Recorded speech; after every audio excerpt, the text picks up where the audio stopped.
Assalamualaikum warahmatullahi wabarakatuh. Kenalkan, nama saya Indra Bayu Prasuti, manajemen 8A. Kali ini kita akan membahas tentang manajemen UMKM.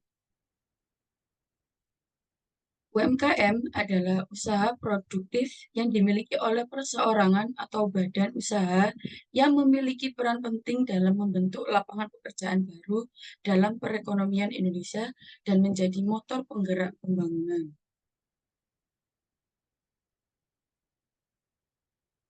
Soal pertama yaitu jelaskan apa saja faktor-faktor internal yang dimiliki UMKM yang dapat mempengaruhi kesuksesannya seperti modal, sumber daya manusia, produk atau jasa, strategi pemasaran, dan manajemen keuangan.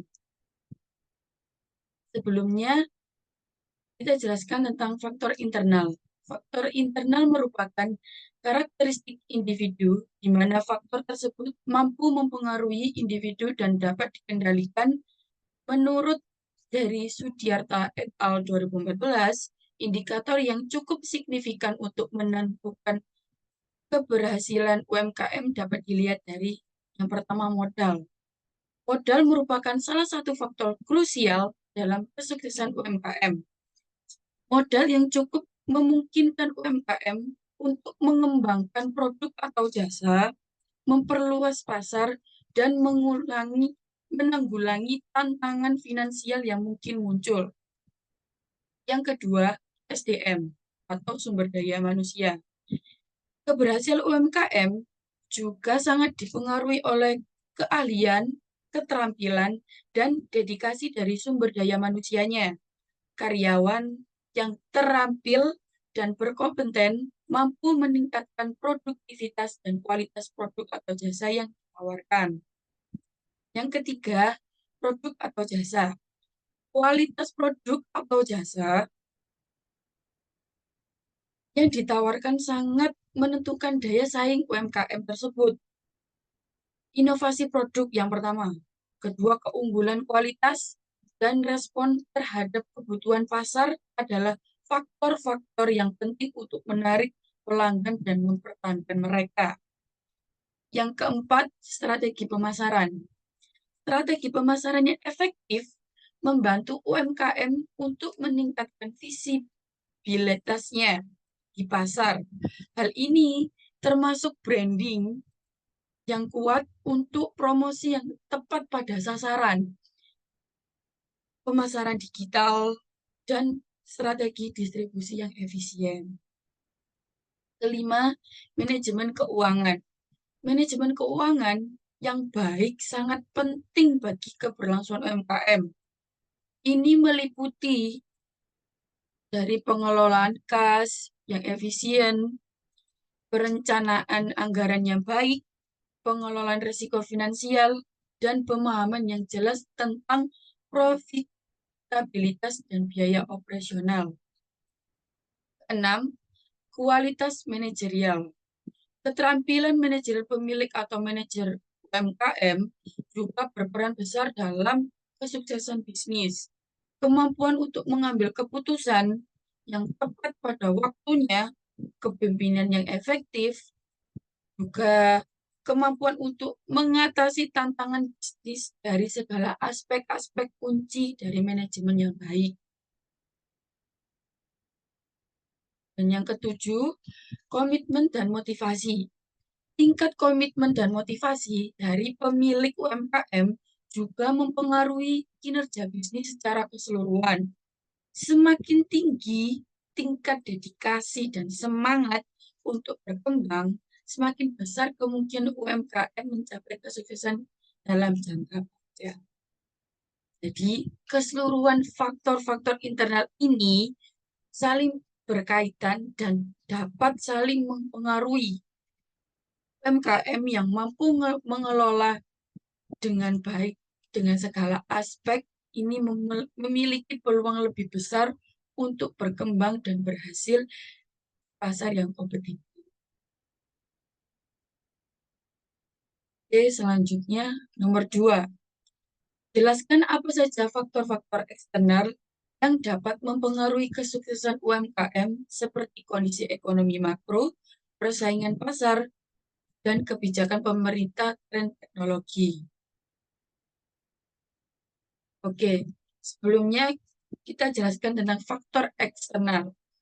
Faktor eksternal merupakan lingkungan dari luar organisasi yang mempengaruhi keberhasilan perusahaan dalam mencapai tujuannya.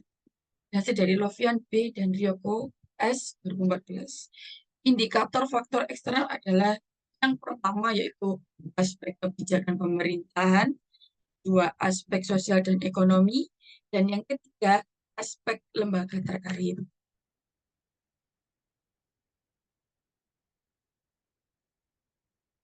Ya, apa saja faktor-faktor eksternal? Yang pertama yaitu kondisi ekonomi makro. Kondisi ekonomi secara keseluruhan seperti pertumbuhan ekonomi, inflasi, tingkat suku bunga, dan stabilitas politik berpengaruh langsung terhadap UMKM. Misalnya, pertumbuhan ekonomi yang tinggi cenderung meningkatkan daya beli masyarakat. Kedua, persaingan pasar. Tingkat persaingan di pasar tempat UMKM beroperasi sangat mempengaruhi kesuksesannya. Semakin intensif persaingan, semakin sulit bagi UMKM untuk mempertahankan pangsa pasar dan menghasilkan keuntungan yang baik. Strategi diferensiasi produk, harga yang kompetitif, dan pelayanan yang berkualitas menjadi kunci dalam menghadapi persaingan ini. Yang ketiga itu kebijakan pemerintah. Kebijakan pemerintah termasuk regulasi bisnis, inisiatif fiskal, akses ke pasar internasional, serta dukungan terhadap UMKM sangat berpengaruh. Kebijakan yang mendukung UMKM seperti program pelatihan, bantuan modal, atau pemangkasan birokrasi dapat meningkatkan kemampuan UMKM untuk tumbuh dan bersaing. Yang keempat yaitu tren teknologi. Perkembangan teknologi informasi dan komunikasi atau bisa disebut TIK dapat mengubah cara UMKM beroperasi, termasuk memasarkan produk atau jasa dan berinteraksi dengan pelanggan. UMKM yang mampu mengadopsi teknologi yang tepat dapat memanfaatkannya untuk meningkatkan efisiensi operasional dan menciptakan nilai tambah dapat lebih menjadi kompetitif pada bangsa pasar.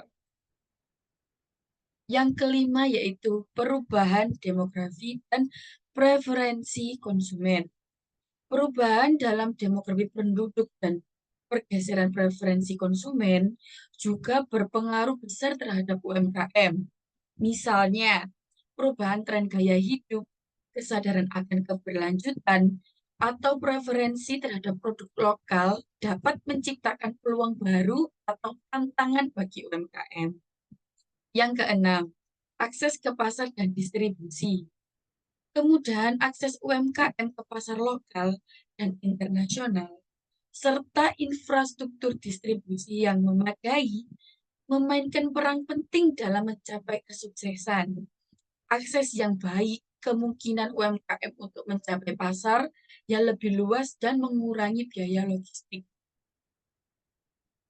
Yang ketujuh, yaitu perubahan lingkungan hukum dan sosial. Perubahan dalam regulasi lingkungan, hak-hak pekerja, dan tanggung jawab sosial perusahaan atau CCR dapat mempengaruhi operasional dan reputasi UMKM. Patuhan terhadap peraturan ini penting untuk menjaga keberlangsungan bisnis dan mendukung pertumbuhan jangka panjang.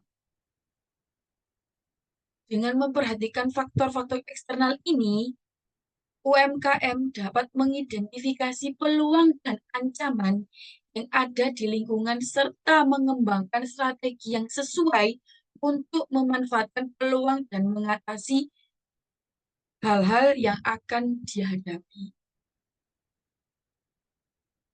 Selanjutnya nomor 3, yaitu jelaskan bagaimana UMKM dapat mengidentifikasi peluang pasar untuk produk atau jasa barunya dan bagaimana UMKM dapat mengembangkan produk atau jasa baru yang inovatif dan sesuai dengan kebutuhan pasar.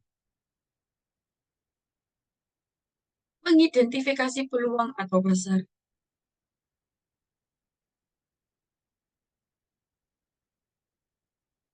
Yang pertama yaitu analisis kebutuhan dan tren pasar. UMKM perlu melakukan riset pasar untuk memahami kebutuhan, preferensi, dan tren yang sedang berlangsung di pasar target mereka. Ini dapat dilakukan dengan melakukan survei, wawancara pada calon konsumen atau mengumpulkan data dari sumber yang terpercaya. Yang kedua yaitu pemantauan persaingan. Memahami produk atau jasa yang ditawarkan oleh persaingan dapat membantu UMKM untuk mengidentifikasi celah atau peluang yang belum terpenuhi di pasar. Evaluasi keunggulan dan kelemahan pesaing juga dapat memberikan wawasan yang berharga. Yang ketiga, analisis data internal. UMKM dapat menganalisis data internal mereka seperti penjualan histori, umpan balik pelanggan, atau data transaksi untuk mengidentifikasi pola atau kebutuhan yang mungkin belum terpenuhi pada pangsa pasar. Yang keempat, itu mengikuti perkembangan industri dan teknologi. Memantau perkembangan terbaru dalam industri dan teknologi yang relevan dapat membantu UMKM menemukan ide-ide baru atau cara baru untuk memenuhi kebutuhan pasar. Yang kelima, yaitu peluang dari perubahan sosial dan ekonomi. Perubahan dalam demografi, gaya hidup, atau kebijakan pemerintah juga dapat menciptakan peluang baru untuk produk atau jasa. UMKM perlu sensitif terhadap perubahan ini dan respon dalam menangkap peluang yang muncul. Bagaimana mengembangkan produk atau jasa baru yang inovatif? Yang pertama yaitu brainstorming dan ideation. UMKM dapat mengadakan sesi brainstorming dengan tim atau melibatkan para pemangku kepentingan atau bisa disebut dengan stakeholder untuk menghasilkan ide-ide atau gagasan baru untuk produk maupun jasa. Diskusi ini harus fokus pada pemecahan masalah atau peningkatan nilai bagi konsumen. Yang kedua yaitu validasi ide. Setelah menghasilkan beberapa ide, UMKM perlu melakukan validasi konsep dengan menguji respon pasar. Ini bisa dilakukan melalui survei konsumen, uji produk prototipe, atau uji coba pasar kecil. Yang ketiga yaitu desain produk atau jasa. Setelah ide terpilih, UMKM dapat mengembangkan desain produk maupun jasa yang detail atau secara detail, mencakup fitur-fitur yaitu pertama dengan spesifikasi maupun manfaat yang akan ditawarkan kepada konsumen. Desain ini harus mengambil dengan inspirasi dari penemuan riset pasar dan kebutuhan konsumen. Yang keempat itu pengembangan prototipe. Membuat prototipe produk maupun jasa untuk pengujian lebih lanjut adalah dengan langkah penting sebelum produk atau jasa diluncurkan secara resmi ke pasar. Ini mungkin untuk menangkap masukan lebih lanjut dari pengguna potensial dan melakukan perbaikan jika diperlukan. Yang kelima, yaitu uji coba dan evaluasi. Sebelum diluncurkan secara besar-besaran, UMKM dapat melakukan uji coba atau beta testing pada produk maupun jasa dengan sejumlah kecil konsumen atau pasar target. Evaluasi hasilnya untuk mengukur keberhasilan dan memperbaiki produk maupun jasa sebelum meluncurkan secara luas. Yang keenam, yaitu pemasaran dan distribusi. UMKM harus merencanakan strategi pemasaran yang efektif untuk memperkenalkan produk maupun jasa baru kepada pangsa pasar. Hal ini termasuk komunikasi yang jelas tentang manfaat produk maupun jasa, dan cara mendapatkan produk maupun jasa tersebut. Dengan mengikuti langkah-langkah tersebut, UMKM dapat meningkatkan kemungkinan kesuksesan produk maupun jasa baru mereka di pangsa pasar menjadi stabil, sambil memastikan bahwa produk maupun jasa tersebut memenuhi kebutuhan dan harapan konsumen yang dituju. Selanjutnya nomor 4, yaitu jelaskan bagaimana upaya agar UMKM dapat memanfaatkan teknologi informasi dan komunikasi atau TIK untuk meningkatkan efisiensi operasionalnya. Tantangan yang dihadapi oleh pelaku UMKM di Indonesia terkait dengan pemanfaatan TIK tersebut dan bagaimana cara mengatasi masalah tersebut. Pemanfaat teknologi informasi dan komunikasi atau TIK dapat memberikan banyak manfaat bagi usaha mikro kecil maupun menengah, termasuk peningkatan efisiensi operasional. Berikut adalah cara UMKM dapat meningkatkan TIK serta tantangan yang mungkin dihadapi dan cara mengatasinya. Yang pertama itu manfaat.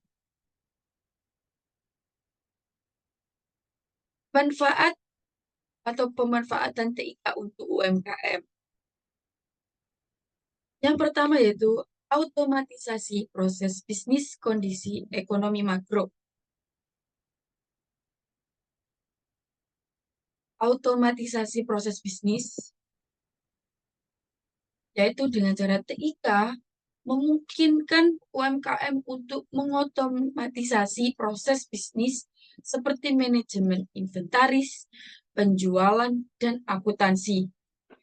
Penggunaan perangkat lunak manajemen bisnis atau ERP atau bisa disebut dengan aplikasi cloud dapat membantu meningkatkan efisiensi dan akurasi operasional.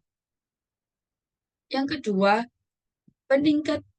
peningkatan aksesibilitas dan komunikasi.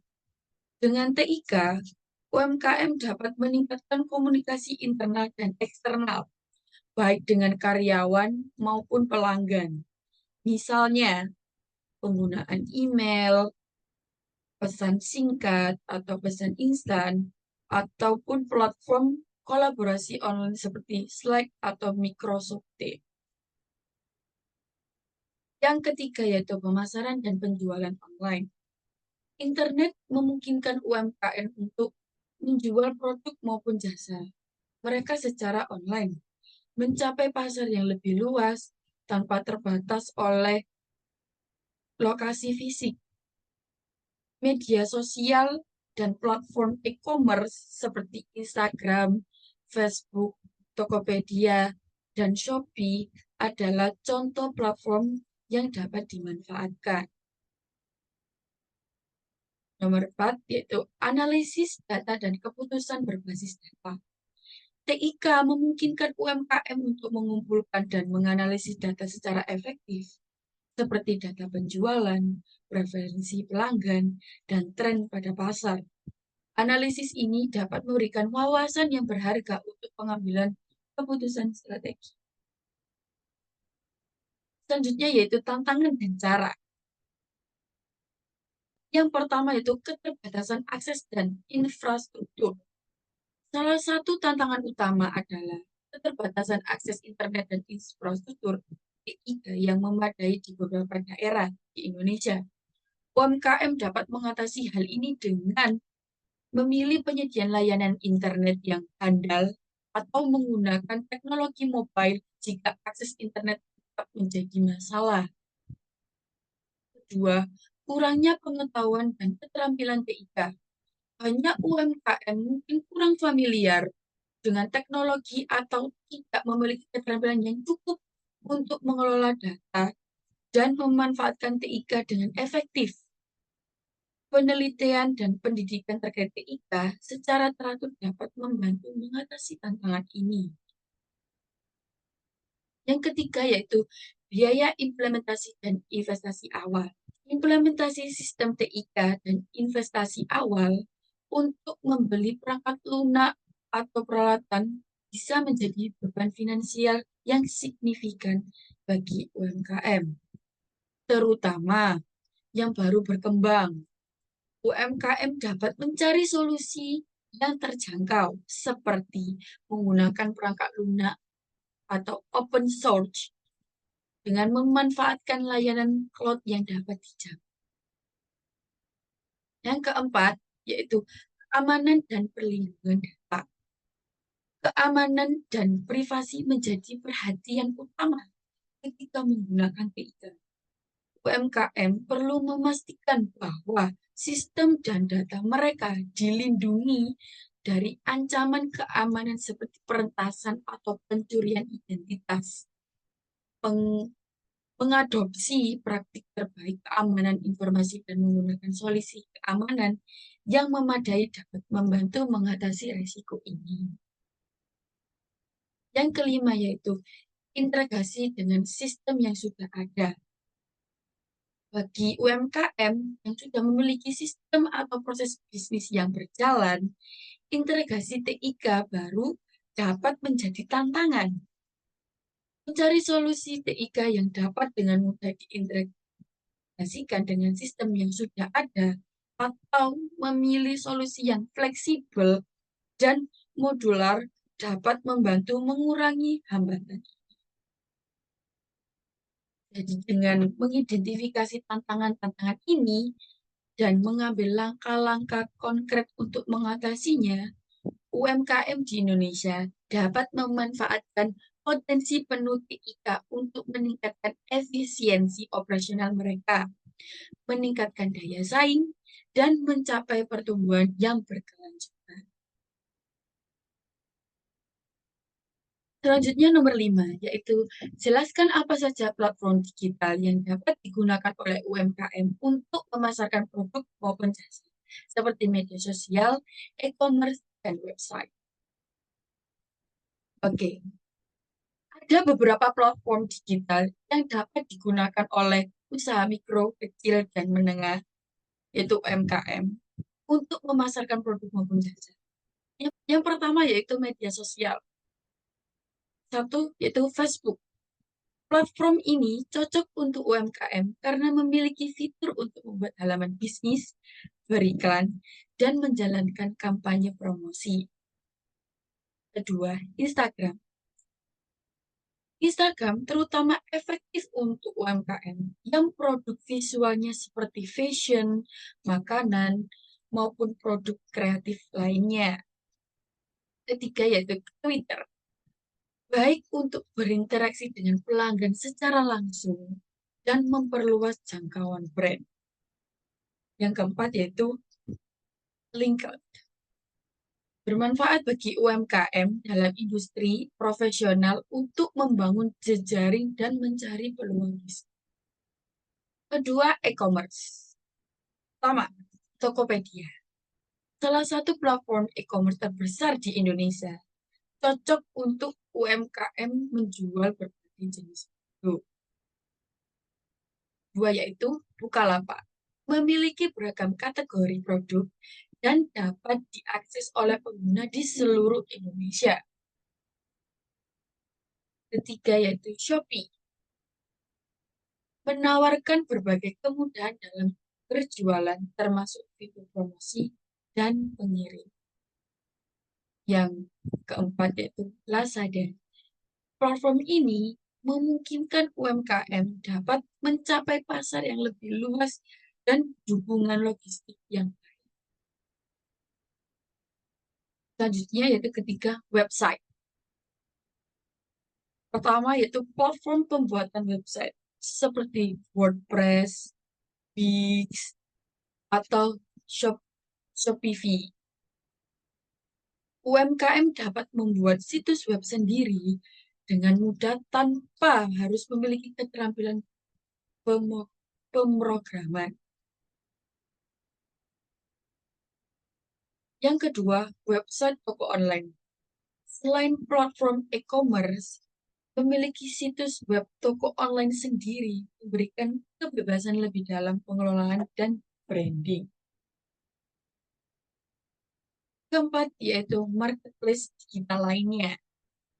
Yang pertama itu Blibli. Blibli fokus pada produk elektronik, fashion, dan kebutuhan rumah tangga. Selanjutnya yaitu JDID, menyediakan platform untuk berbagai produk elektronik, fashion, dan produk konsumen lainnya. Dan yang terakhir yaitu Bineka, khusus untuk produk teknologi dan elektronik.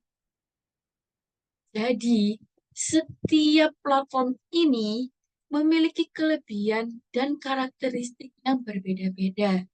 Pemilihan platform tergantung pada jenis produk maupun jasa UMKM, target pasar, dan strategi pemasaran yang diinginkan.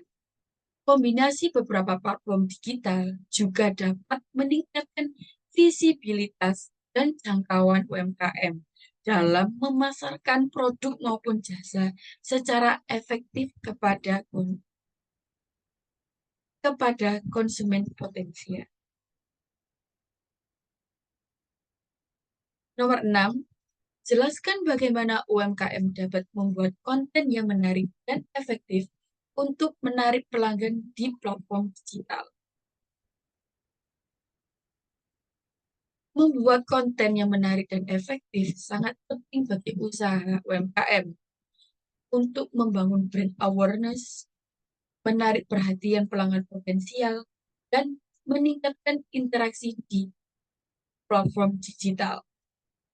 Berikut ini adalah beberapa langkah yang dapat diambil UMKM untuk membuat konten yang efektif.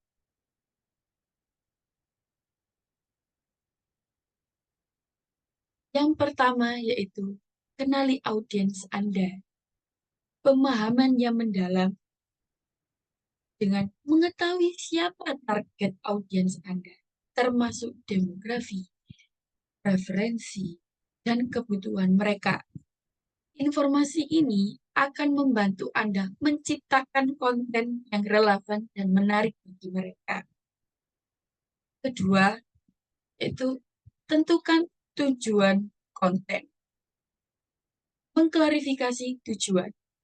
Apakah konten Anda bertujuan untuk meningkatkan penjualan, meningkatkan kesadaran merek, mendidik pelanggan, atau membangun hubungan tujuan yang jelas akan membimbing strategi dan jenis konten yang akan dibuat. Yang ketiga yaitu kreatif dan berbeda.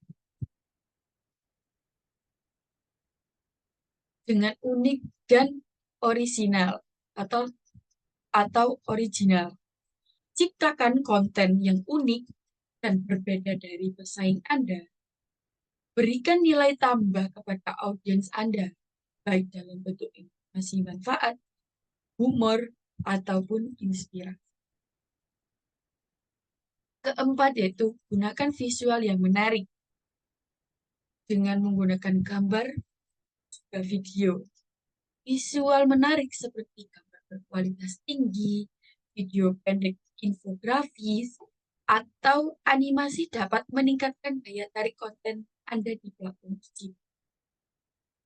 Yang kelima yaitu cerita yang menyentuh. Gunakan narasi atau cerita yang membangkitkan emosi atau keterlibatan dari audiens Anda. Cerita-cerita ini dapat membuat konten lebih melekat dan memperkuat koneksi dengan pelanggan. Yang keenam, konsisten dan berkelanjutan. Dengan membuat jadwal konsisten untuk postingan konten Anda. Ini dapat membantu mempertahankan keterlibatan dan membangun kepercayaan. Nah, yang ketujuh, berinteraksi dan responsif. Tantangan audiens Anda untuk berinteraksi dengan konten Anda. Berikan pertanyaan atau ajakan untuk berkomentar dan menanggapi komentar atau pertanyaan mereka dengan cepat. Kedelapan, yaitu evaluasi dan pelajari. Dengan menganalisis hasil, pantau kinerja konten Anda dengan mengukur jumlah tayangan, interaksi, dan konferensi. Pelajari apa yang berhasil dan apa yang tidak, dan gunakan wawasan ini untuk meningkatkan strategi konten Anda ke depan. Untuk konten yang efektif, yaitu yang pertama, memberikan tutorial maupun tips. Misalnya, video tutorial cara menggunakan produk Anda. Yang kedua, memberikan testimoni pelanggan. Berbagi cerita, sukses, atau testimoni dari pelanggan yang puas. Ketiga, promosi dan diskon. Informasikan tentang penawaran khusus atau diskon yang terbaru. Keempat, konten edukasi. Artikel atau infografis yang memberikan informasi yang bermanfaat terkait industri atau produk Anda. Yang kelima yaitu konten berita. Berbagai berita terbaru atau tren dalam industri Anda. Dengan mengikuti prinsip-prinsip ini dan terus mengembangkan kreativitas Anda, UMKM dapat menciptakan konten yang tidak hanya menarik perhatian, tetapi juga meningkatkan kehadiran online mereka dan membantu mencapai tujuan bisnis mereka. Selanjutnya nomor 7. Jelaskan bagaimana UMKM dapat mengukur efektivitas strategi pemasaran digitalnya. Apa saja tantangan yang dihadapi UMKM dalam memasarkan produk maupun jasa di era digital? Untuk mengukur efektivitas strategi pemasaran digitalnya, UMKM dapat menggunakan beberapa metode dan alat analisis yang tersedia. Berikut ini adalah langkah-langkah dan faktor yang perlu dipertimbangkan. Mengukur efektivitas strategi pemasaran digital. Yang pertama yaitu tujuan dan KPI atau bisa disebut dengan Key Performance Indicator. Tentukan tujuan yang jelas untuk setiap kampanye pemasaran digital, seperti peningkatan penjualan, jumlah lead yang dihasilkan, atau tingkat kesadaran merek yang akan dituju. Tetapkan KPI yang terukur, seperti jumlah klik, tayangan iklan, konversi, atau engagement rate. Kedua yaitu analisis data platform digital. Platform media sosial dan periklanan digital umumnya menyediakan data analisis yang mendalam. Gunakan fitur ini untuk melacak kinerja Anda. Misalnya Facebook Insight, Google Analytics, atau analitik platform e-commerce seperti Tokopedia maupun Shopee. Yang ketiga yaitu uji A atau B, A/B testing. Lakukan uji A/B untuk iklan atau konten Anda.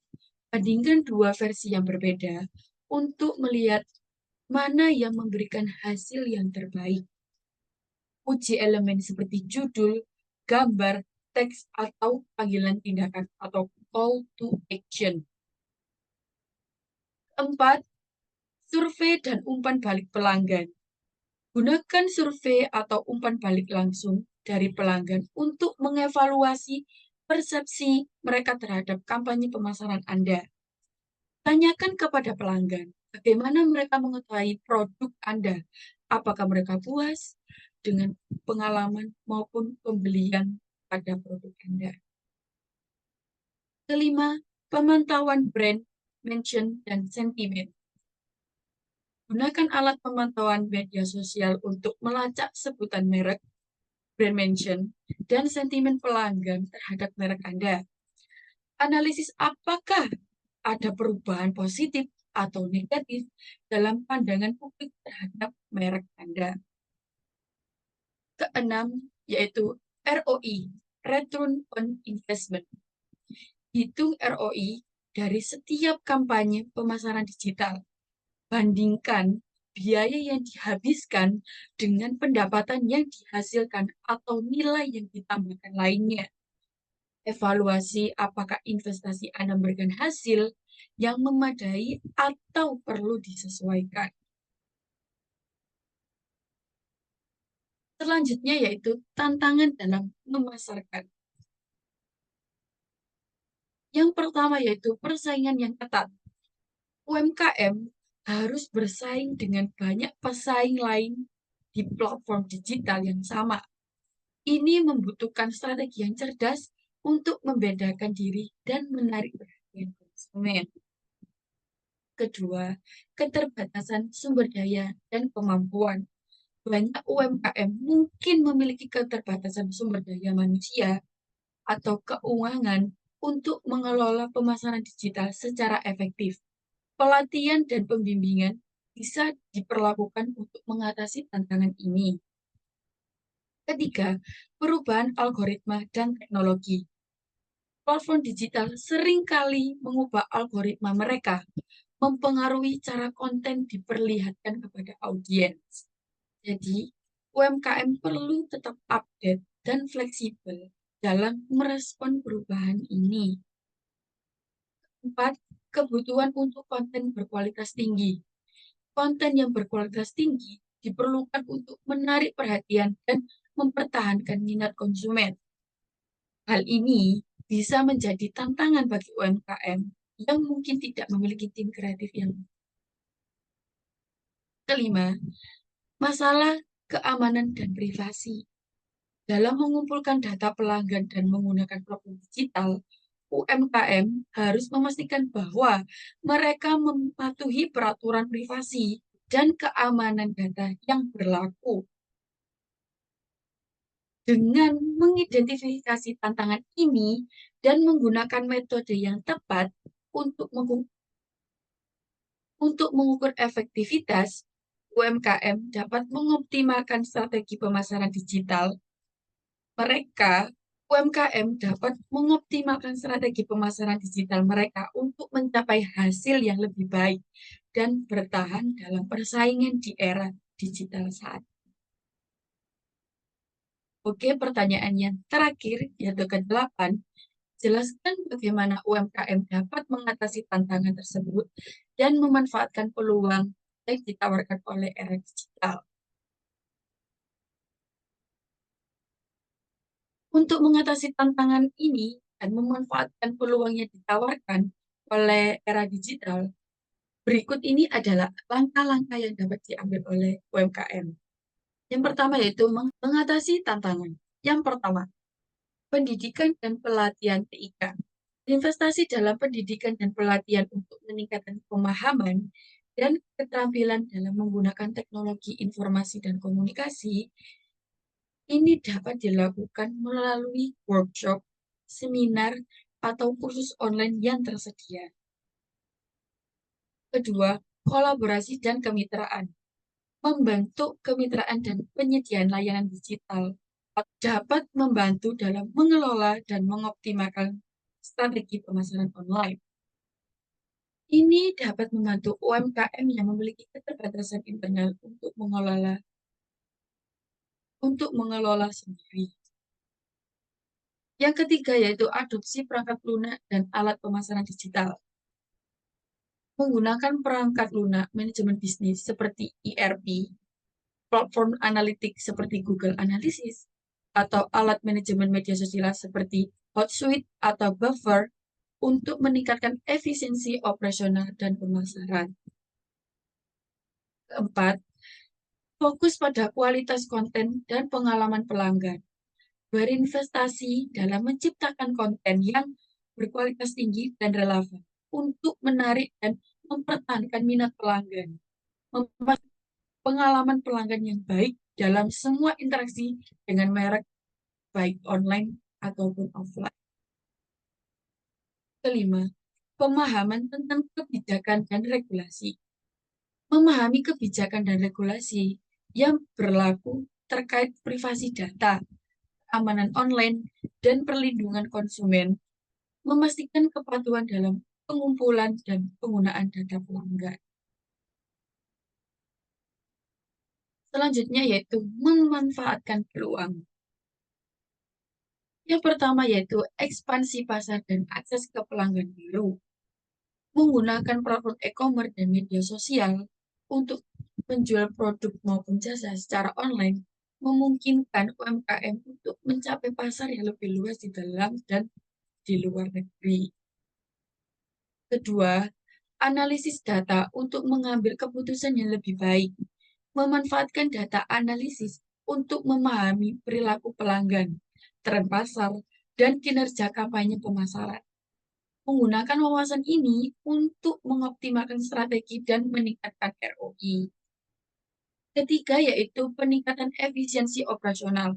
Menggunakan teknologi untuk mengotomatisasi proses bisnis, mengurangi biaya operasional, dan meningkatkan produktivitas. Contohnya adalah menggunakan perangkat lunak, manajemen inventaris, atau sistem pembayaran online. Keempat, yaitu inovasi produk dan layanan. Memanfaatkan teknologi untuk mengembangkan produk atau layanan baru yang lebih inovatif dan sesuai dengan kebutuhan pasar yang berkembang. Kelima, dan interaksi dan keterlibatan dengan pelanggan. Menggunakan media sosial dan platform digital untuk membangun hubungan yang lebih dekat dengan pelanggan, mendengarkan umpan balik mereka, dan merespon kebutuhan mereka secara lebih cepat. Dengan menggunakan dengan mengambil langkah-langkah ini, UMKM dapat mengurangi tantangan yang dihadapi dalam pemasaran produk maupun jasanya di era digital dan secara efektif memanfaatkan peluang yang ditawarkan untuk mencapai pertumbuhan dan keberhasilan jangka panjang. Baik, sekian dulu dari saya. Kurang lebihnya mohon maaf. Terima kasih. Wassalamualaikum warahmatullahi wabarakatuh.